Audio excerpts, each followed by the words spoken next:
um vídeo aula aqui no meu canal. Eu sou o professor Alan e estarei apresentando para vocês a continuação do nosso estudo aí referente à disciplina Matemática Discreta 2. O tema do vídeo é Teorema sobre caminhos e circuitos de Euler em grafos orientados.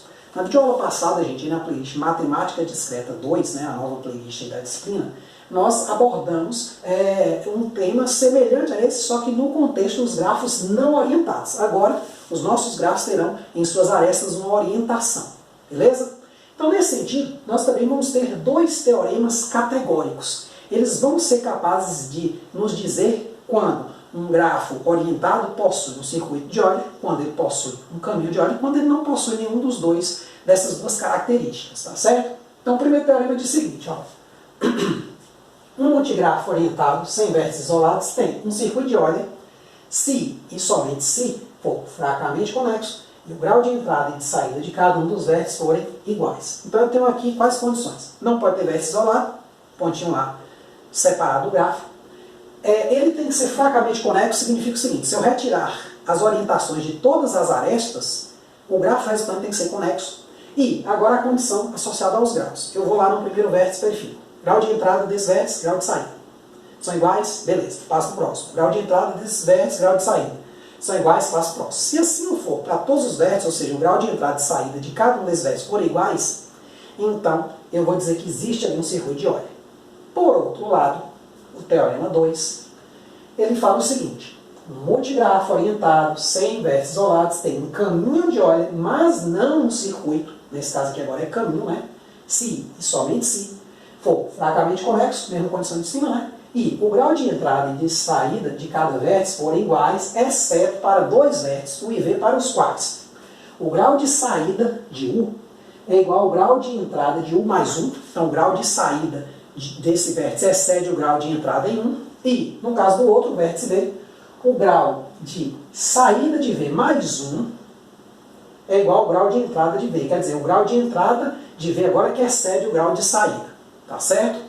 Então, nesse sentido, se algumas dessas suas condições forem satisfeitas, eu digo que vai existir, no primeiro caso, o circuito, no segundo caso, um caminho, e se nenhuma for, não vai existir nenhum dos dois. Então, nesse sentido, nós temos aqui um exemplo.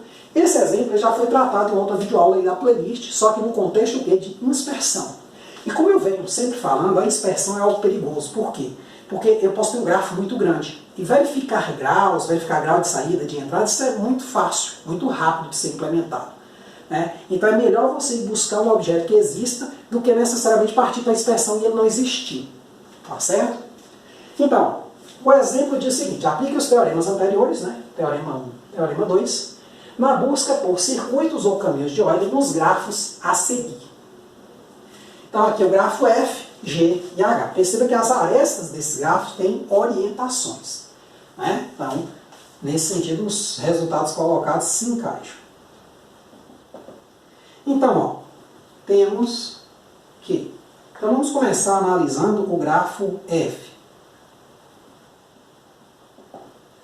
Então, ao lado de cada uma das letras, eu vou colocar o grau de entrada e o grau de saída. Olha só, o grau de entrada de A é quanto aqui, ó? No caso, vamos pensar no de saída, né? Vamos pensar no de saída primeiro. Então, o grau de saída de A é quanto? 1. Vou botar um mais 1 aqui.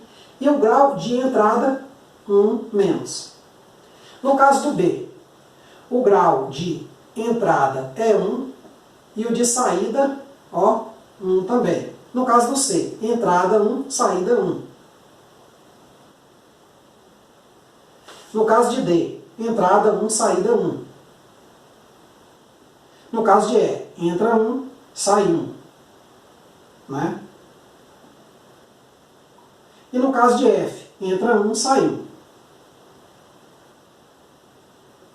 Então, observe o quê? Que o grau de entrada e de saída de cada vértice é igual. Ó, gente, não precisa ser igual, por exemplo, o grau de entrada de A e de saída de A ser igual ao de B. Não tem nada a ver. Eu só olho para cada vértice. Então, eu vou olhar para esses dois carinhas aqui, ó, esses dois valores, e vou verificar. São iguais, depois vou para esses dois. E não necessariamente daqui com esse aqui, certo? Embora possa, talvez, você interpretar um pouco diferente aí, mas está errada essa interpretação. Então, ó, grafo F. Note que o grau de entrada e de saída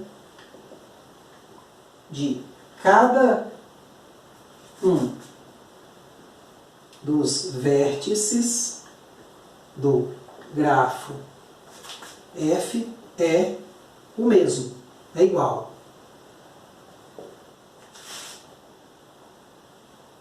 Portanto, é assegurada a existência de quem? De um circuito de Euler. Aí você fala, professor, é verdade isso? Porque você verificou tudo? Olha só, essa condição aqui, isolado, beleza, né? Dá para perceber que não tem. E o do fracamente conexo também. Aí você pode, no final, ou voltar na questão, né? Eu pensei isso aqui agora, ó. Vamos só completar, porque a gente tem que colocar tudo, né? Então, ó, note que o grau de entrada e de saída de cada vértice do grafo F é igual. Além disso,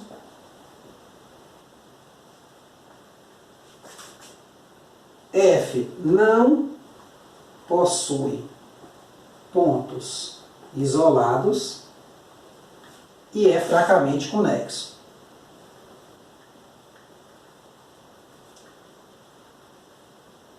Logo, é assegurada. Então, assim, para você ver que às vezes a gente vai muito direto e pode esquecer algumas condições. E é nesse sentido que você pode vacilar. Claro que quando as coisas não dão certo, você vê logo uma desconexão no gráfico. Né? Aí você fala, ó, não tem porque ela é desconexo, né? Só que a gente não usa muito a palavra desconexo quando o gráfico é orientado. A gente usa o fortemente conexo e o fracamente conexo. Então, pode haver um probleminha aí, um choque aí na teoria, certo? Então, logo, é assegurada a existência de um circuito de Euler. Tá certo? Pronto, tá feito aí. Então agora a gente já pode ir para o grafo G, né? Fazer a mesma brincadeira. Vamos calcular os graus de entrada e de saída de cada vértice, e aí a gente vem aqui para o texto da questão. Certo? Aí você pausa o vídeo, gente. Eu estou apagando aqui para o vídeo não ficar longo e também eu não usar o quadro e perder os teoremas, né? Então, eu venho aqui para G. O grau de entrada é 1 e o grau de saída é 1. Venho para H. O grau de entrada é 1 e o de saída é 1. Venho para I. Grau de entrada 2. Boto um menuzinho, né? Grau de saída 1. Olha, já furou de cima. Vamos continuar, né? Grau de entrada 1, grau de saída 1. Então aqui, 1 menos, 1 mais. Aqui, grau de entrada 1, grau de saída 1. 1 menos, 1 mais. No caso do M, grau de entrada 1, grau de saída 2. Então 1 menos, 2 mais, ó. E no I eu tenho 1 entrando, 2 saindo 2. Então é 2 menos e 2 mais. O que acontece? Se a gente for aqui na nossa questão, nós vamos perceber que todos os vértices, exceto 2, têm o mesmo grau de entrada e de saída. Não necessariamente aqui precisaria esses dois caras coincidirem com esse, como eu falei. Mas tudo bem, coincidiu, não tem problema. Aí eu venho para esses dois vértices e observo, ó, o grau de entrada desse é o grau de saída dele mais 1. Né? É esse 1 mais 1, dá 2. E aqui é o contrário, ó, o grau de entrada mais 1, que é o grau de saída. Então, a gente tem assim, ó. Note que o grau de entrada e de saída de todos os vértices, né, de G são iguais, exceto, tá até um pouco errada a frase, mas aí você pode escolher uma coisa melhor, porque eu falo todos e depois, né, claro que o exceto depois vem imitando isso, exceto para M e J, que são tais que o grau de M de saída de M é igual ao grau de entrada de M mais 1.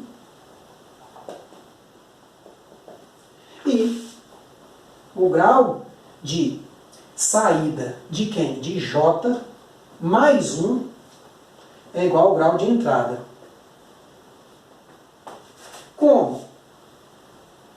Né? Não temos pontos isolados.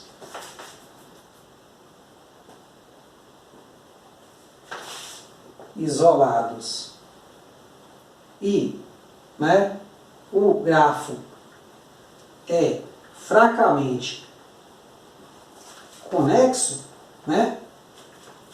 Desculpa, gente, ó, eu já estou em G, viu? Olha o vacilo aí. E o grafo é fracamente conexo. Temos que este possui um caminho de Euler, mas não um circuito. O resultado é bem claro. Então perceba como é que é fácil, é categórico, cara. Porque você vai perceber que no último exemplo, né, nenhuma das duas condições vai ser satisfeita. É claro, vamos testando logo, porque eu gosto sempre de mostrar todos os casos, onde você tem esse e nenhum dos dois. Né? É sempre importante a gente entender bem o caso que exclui a existência desses caras. Beleza? E aí nós temos no grafo H, teremos também um textozinho. Vamos apagar logo aqui para a gente já vir direto para ele. Então, olha bem. Então, a gente começa calculando o grau de todo mundo. Ó, o grau de saída de O, de entrada, no caso, é 1. E de saída, sai para P, sai para R, 2. Em P, o grau de entrada é 1. E o grau de saída, 1 também. Né? Em que o grau de entrada é 1 e de saída é 2. E em R, o grau de entrada é 2 e o de saída é 0.